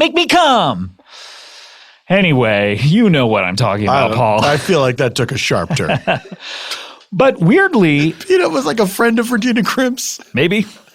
I'm not sure. Peanut!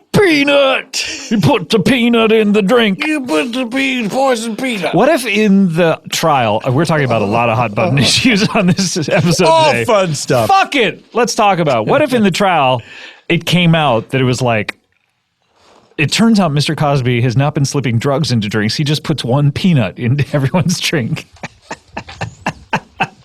What if that comes out in the trial? What if that comes out and everyone's like, has to apologize to him? But so it comes out that this is actually what was happening. Yeah. Not that this is what his defense is claiming. Yeah.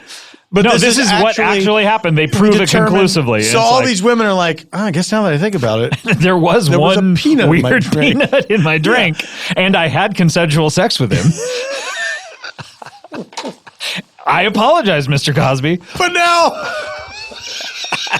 Okay, so if the peanut is not drugged in any way. It's not drugged. It's just a peanut. He's just got a weird thing about putting a peanut. Puts a peanut in there because it makes it feel powerful. Puts a peanut in the drink. I put a peanut in your drink. So then, I'm not saying it's likely.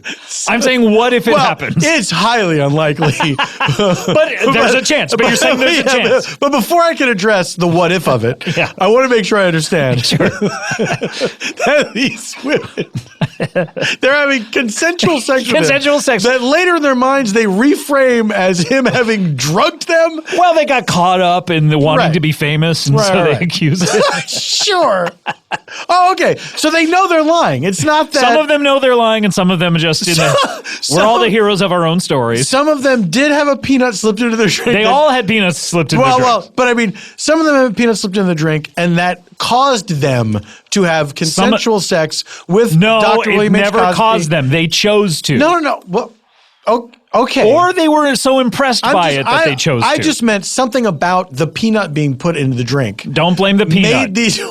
Don't blame the peanut. I'm saying that they're that old expression. Two separate things. You're going to hide behind that? Don't blame the peanut? He put a peanut in the drink. That's totally separate from them having consensual sex. Consensual. I may have said consensual. So what happens is at the trial. Yes. At the trial, every single person. The defense says, Your Honor, all my client did. The defense doesn't know about this. This is something they stumble into. What? They stumble into it because so many people are up there on the stand. They go, well, I found a peanut in my drink. And then the defense attorney goes, so many peanuts. And then whispers in Bill Cosby's ear and he goes, oh, yeah, of course I put the peanut in the drink. I like to put the peanut in the drink. And they go, stop everything. Or let the trial continue and let me speak. That's probably more specific. Okay. Yeah, if they stopped everything, it would just be like, well, you're free to go, Mr. Objection. Cosby. Okay. So and then they call everyone back up to the stand in tandem.